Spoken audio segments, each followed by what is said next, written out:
자, 이번 카파 모델링 튜토리얼은 제목은 Theoretical Picture고, 그리고 fit은 감히 위트겐슈타인 선생님의 1921으로 정했습니다. 제가 고민을 많이 했어요. 야, 내가 위트겐슈타인 선생님을 내 강의에 올릴 정도 내공이 아직 안 됐는데, 예, 그래도 뭐 존경하는 마음에, 그리고 이렇게 그런 마음으로 올린 거니까 이해를 해주시고 내용을 들으시면서 이게 도대체 디지털 나리지라고 하는 거를 만들 때 왜 비트겐슈타인 선생님이 결정적인 영향을 했고, 보통 그 20세기에서 가장 영향력을 미친 인류의 철학자 중에 한 명을 뽑았는데 비트겐슈타인 선생님을 뽑을 정도로 여러분들이 알고 계시는 프레임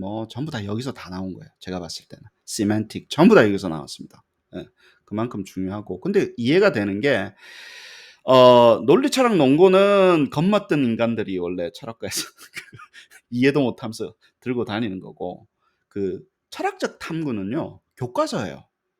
비트겐슈타인 후기에서 쓰신 거는 교과서예요. 그러니까 여러분들이 뭐 대학생이면 다 읽어야 되는 교과서 정도 수준이에요. 좀 수준이 높은 나라에서 우리는 읽었죠, 그죠? 예? 읽었지만, 그래서 그 속에 다 있는 이야기입니다. 세멘틱, 제가 이야기했죠, 세멘틱 인 유즈, 이런 거 맵, 전부 다 프레임이랑 스트럭처랑 전부 다 여기서 나오는 거니까 조금 보시죠. 그래요. 픽처 티어리가 있습니다. 픽처 티어리, 그림 이론인데, 그림 이론이 왜 저희가 지식 모형을 할 때 왜 이게 그다지도 중요한지에 대해서 이야기를 할 거고요. 그다음에 이제 이게 다른 여러 가지 다 연결이 되어 있어요. 연결이 되어 있으니까 그 연결에 대해서는 하나씩 풀어가기로 하시죠. 비트 주세요 할 때 그 비트 말고, drop the beat 말고, 위트겐슈타인 선생님이 카파 디지털 나레지 할 때 아이템 모델 리sem블런스가 있습니다. 제가 왜냐하면 모델 리sem블런스, 아이소모르픽이라는 그 개념과 모델이 얼마나 닮아 있냐라는 거를 인덱스를 만들 때 비트겐슈타인 선생님의 family resemblance라고 하는 그 컨셉을 도용을 해서 RM model resemblance를 만들었습니다. 솔직히 말씀드린 거예요. 여기서 가져온 거예요. 훔쳐온 거예요. 왜냐면 선생님께서 family resemblance라는 개념을 정립을 하셨기 때문에 그거를 가지고 RM model resemblance를 가져왔고요. 나중에 이거는 설명을 또 할게요. 그 다음에 metaphysics 할 때 form은 possibility of structure다, 이런 이야기도 제가 가져온 거예요. 여러분들이 지금 보시는 거는 뭡니까? 뭐예요? 어떤 한 문항이잖아요. 문항이 만들어진 모형은 어떻게 존재합니까? 프로그램처럼 존재하잖아요. 그럼 머릿속에서는 어떻게 존재했었어요? 가능성으로 존재했다는 거예요. 잘 들어보세요. 내가 알고 있으면 문항을 만들 수 있는 가능성으로 존재하는 거예요. 이 사람 지식 있어? 얼마나 지식이 있는데 문항을 만들 수 있는 가능성을 가지고 있다는 거예요. 아시겠죠? 머릿속에서는. 근데 그게 억지로 아주 디지털 세상 속으로 끌고 나온 거예요, 제가. 그러니까 프로그램처럼 보이는 거예요. 알고 있는 거를 너 얼마나 알아? 그러면 계속 보여주는 거는 개별자라는 거예요. 그 많은 게 들어있는 건 머릿속에 있었잖아요. 그럼 어떻게 존재한다라는 거예요? 가능성으로 존재한다. 나중에. 그러니까 이렇게 많은 문항이 다 안 뽑는다 그랬잖아요. 문항을 generate 할 수 있는 possibility로 가지고 있다니까요. 우리는 possibility를 가지고 있는 거예요. 할 수 있는 possibility를 가지고 있는 거예요. 그 다음에 semantic in use. 제가 항상 이야기하죠. 의미가 뭐야? 근데 그 의미를 하려면 찾아보면요, 사용에 있다라는 거예요. 물어보는 게 뭐야? 물어보는 거에 따라서 그 문단이나 문장의 의미도 다 달라져요. 다 달라져요. 내가 이거 어떻게 사용할 건데, 이 문장을. 예를 들어 이 종이를 어떻게 사용할 건데, 이 종이를 예를 들어서 읽으면 책이 되는 거고요. 만들어 가지고 비행기로 날리면 그냥 장난감이잖아요. 그렇잖아요. 그럼 이게 뭐야라고 물어봤을 때 어떻게 사용할 거냐라는 거에 따라서 시멘틱이 달라진다라는 거를 선생님의 랭귀지 게임에서 가져온 거예요, 제가. 훔쳐온 거예요. 그 아이디어를. 그다음에 truth function theory, truth table. 선생님 만드신 거잖아요. 전부 다 만들었잖아요. 그 선생님의 truth table을 우리가 기계에 저장해 놓고 로직을 우리가 해 보자. 그래서 이 선생님 거잖아요. 픽처 티어리도 마찬가지입니다. 그중에서 오늘 이야기하는 거는 픽처 티어리에 관련된 이야기를 시작을 하도록 하겠습니다. 픽처 티어리를 제가 내공이 좀 부족하니까 적당히 해 주십시오. 사자가 하는 설명이라서. 세상의 구조와 언어의 구조가 같기 때문에 언어로 세상을 보여줄 수 있다라는 게 픽처 티어리가 이야기하는 내용 중에 하나입니다. 세상의 구조와 언어의 구조가 같기 때문에 언어로 세상을 묘사할 수 있다라는 게 이 선생님의 픽처 티어리가 하는 이야기 중에 하나입니다. 많은 게 담겨져 있는데. 그렇죠. 뭐 어떻고 저쩌고 있는 내용은 읽어보십시오. 읽어보고 제가 내공이 딸려가지고 이거를 막 읽으면서 설명할 정도는 아니지만 근데 이게 지식 모형하거나 AI 할 때 너무너무 중요해요. 이 이야기가. 오늘 예제는 왜 이 픽처 티어리가 지식 모형할 때 왜 중요한 건지, 우리한테 왜 중요한 건지에 대해서 이해를 하는 게 이 강의의 목표의 핵심입니다. 논리 철학 논고 1.1 세상은 thing의 전체 집합이 아니라 fact의 전체 집합이라는 거예요. totality라는 거예요. 1.1에 나오는 이야기입니다. 왜냐하면 우리가 문항에서 뭘 표현을 해야 되잖아요. 알고 있는 걸 표현해야 되잖아요. 기계한테 어떻게 표현을 할 때 사각형, 삼각형, 오각형 이런 것들을 막 모아 놓는다고 세상이 되는 게 아니라 사각형 그림이 여기 걸려 있어라는 팩트.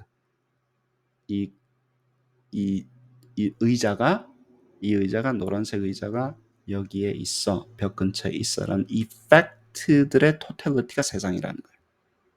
그러면 우리가 이 사실을 이름하고 그쵸? 명제랑 연결해 가지고 표현할 수 있잖아요. 그 표현한 것들이 집합 있죠. 복합 명제 있죠. 그게 세상을 보여줄 수 있다라는 거예요.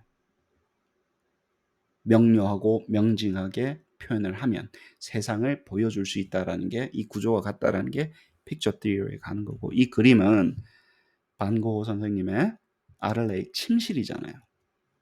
이 정도는 좀 상식으로 합시다. 그래도 아무리 우리가 그렇죠. 근데 이 그림이 중요한 역할이 뭡니까? 여기 있는 색깔이 보는 사람에 따라 틀려질 수 있다라는 거예요. 그걸 인제 반고 선생님이 그림으로 해 주신 거예요. 여기 있는 색깔이 정해진 게 아니라 보는 사람의 관점에 따라서 색깔도 틀려질 수 있다라고 보는 거예요. 이게 그레이색이야. 이 색이 그레이색이야. 뭐 이런 거 있잖아요. 이게 사람마다 틀리다는 거예요. 다르게 볼 수 있다라는 거예요. 근데 그거를 인제 시도를 하신 거예요. 어떤 정해진 게 아니라 색상에만 해도. 그쵸. 그래서 이 그림이 엄청나게 중요한 역할을 미술사에서 엄청나게 중요한 역할을 하는 그림이라고 주워 들었습니다. 제가 막 이 이야기하니까 미술사 전공하신 형수님이 그런 얘기하시더라고요. 그 그림은 그렇게 중요한 거야." 이러면서 "몰랐었어요." 이러면서 또 하나 또 건지고 가는 거죠. 우리 그래요. 이런 그림을 이제 가지고 그러면 보세요. 프로그램한테 이 방이라는 예를 들어서 침실이라는 것을 하나의 그 세상을 구성을 할 때 어떻게 우리가 프로그래밍을 하고 어떻게 표현을 하고 그거를 가지고 문항 속에서 어떻게 쓰는가에 대한 이슈를 하려고 이 예제를 준비를 했습니다. 그러면 방이라는 게 여러 가지 종류의 방이 있는데 이 방이 어떤 방이라는 거를 하기 위해서는 그 방에 들어가는 스톱들을 통해서 이 방이 어떤 방이라는 것을 유추할 수 있잖아요. 어떤 게임이 "이 방은 스터디 룸이야."라고 이야기하지 않아도 그 방에 있는 물건을 통해서 '아 공부방이구나. 부엌이구나. 게임하는 데네 여기는.' 하는 걸 유추할 수 있잖아요. 그쵸? 예. 그렇게 하기 위해서 방에 들어가는 SH 심볼을 이렇게 준비를 했어요. 방마다 달라지는 SH 심볼을 준비를 하고 컬러는 기계가 우리는 기계하고 대화를 해야 되니까 여기서 있는 이 저기 코드를 써 가지고 이런 컬러를 준비를 했습니다. 이거는 인제 약속인 거죠. 색깔은 이렇게 내가 부를 거야.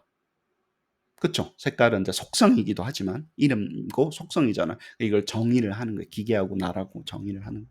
그다음에 첫 번째 어때요? Scope of the work. 이 세상에 판을 까는 거예요. 세상은 여기서부터 여기까지 2 차원으로 이루어져 있단다. 기계야. 그쵸? 그러면 이렇게 이야기하는 거예요, 내가. 기계하고 약속하고 describe 한 다음에 거기다가 테이블을 올리는 거예요.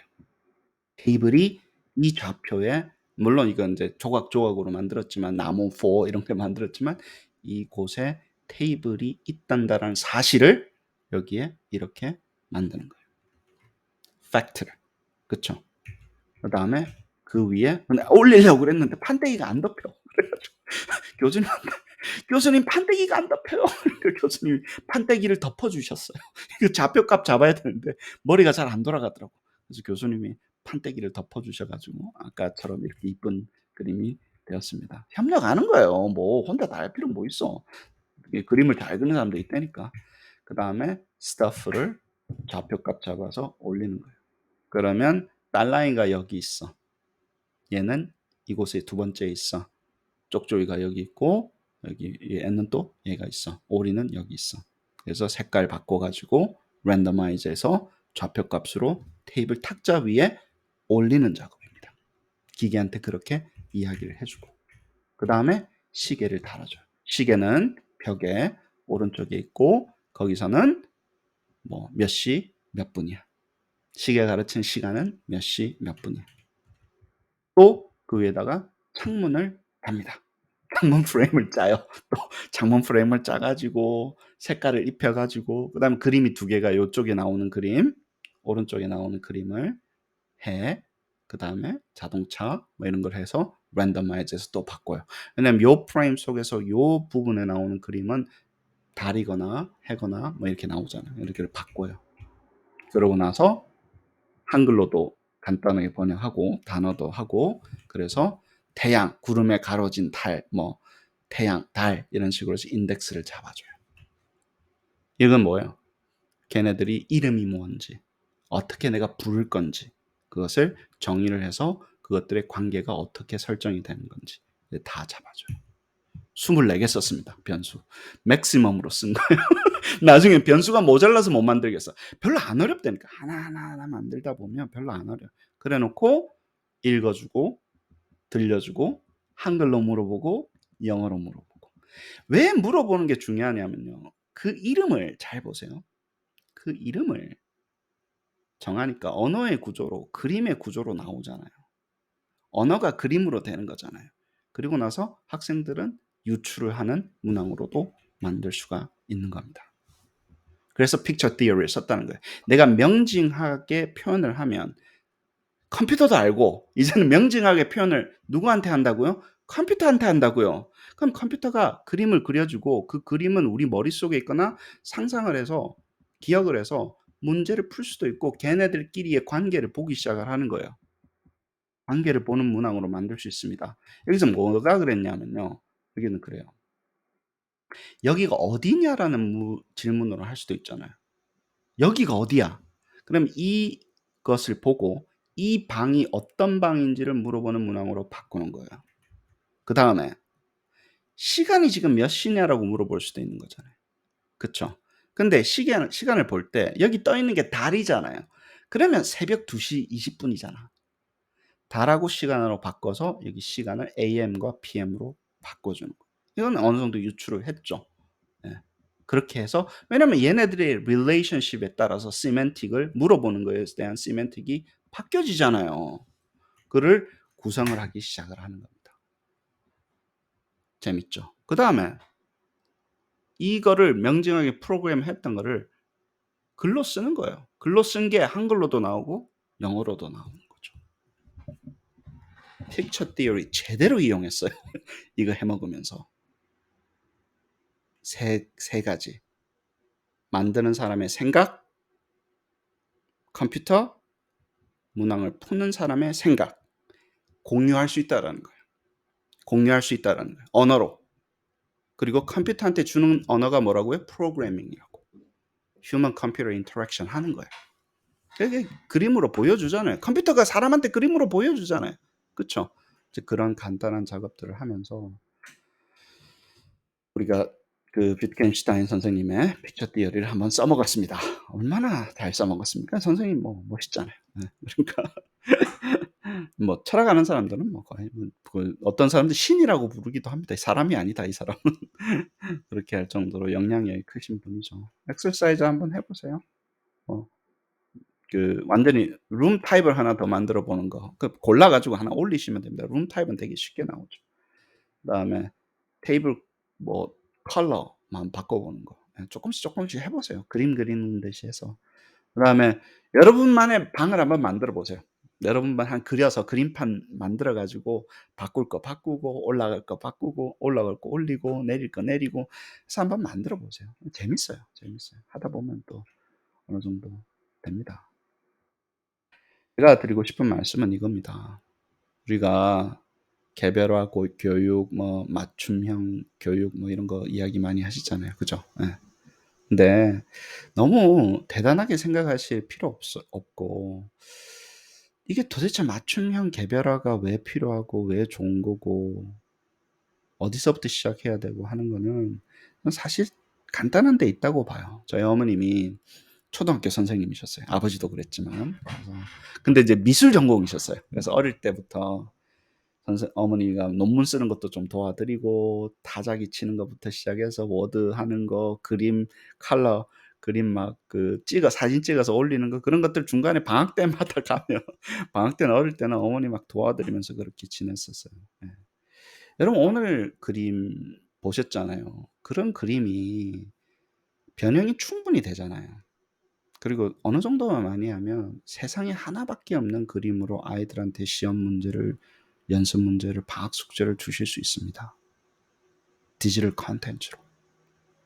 그럼 학생들이 선생님이 프로그램을 만들었지만 선생님 프로그램 만들어서 진짜 이 세상에 하나밖에 없는 시험에 나오는 그 그림이면 예 그렇게 시작하면 되는 거예요 사실은. 개별화나 맞춤형이 물론 맞춤형하고 개별화하고는 조금 틀리지만 개별적으로 만들어 줬잖아요. 좋아합니다. 우리가 어세스먼트를 너무 동일하게 해야 돼. 동등하게 해야 돼. 똑같이 해야 돼. 안 그러면 unfair해. 거기에 너무 막혀 있으니까 못 보는 거예요, 애들이 영혼을 다치는 거라든가 이런 거를. 하나하나 만들어 주면서 해결되잖아요. 테스트 시큐리티도 해결되잖아요. 변형이 되니까. 선생님이 그림 그려 주면요. 그거 갖다 버리겠어요? 이쁜데? 그렇잖아요. 이렇게 이쁜 거면 너한테만 있는 거라 그러면 아이들이 평생 가지고 가는 기억일 거라고요. 기억일 거라. 미술은요. 제가 하면서 표현하면서도 고쳐 주고 저는 전문가는 아니지만 어머니 하시는 거 옆에서 들어보면서 미술 치료를 또 박사를 하셨어요. 예 미술 치료로. 그럼요. 머릿속에 있는 지금 우리는 knowledge를 끄집어내는 거지만 마음도 있잖아요. 내 생각하고 있는 마음도 그림으로 표현하면서 대화하면서 치유도 하고 이런 것들이 일어나니까 여러분들이 이런 만들 때 '애들이 이런 거 좋아하지 않을까? 이런 색깔 넣어 주면 좋지 않을까?' 예. 그런 사랑으로 시작을 하면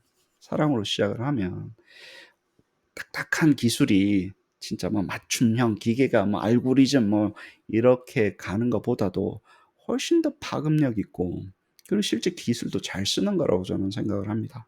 그래서 저희 어머니 말씀도 드리고 비트겐슈타인 선생님의 이론도 있고 하는데 선생님들의 사랑만큼 또 중요한 게 없지 않을까 이거를 해내려면 그런 생각을 하면서 오늘 또 이 강의는 여기서 마치도록 하겠습니다. 감사합니다.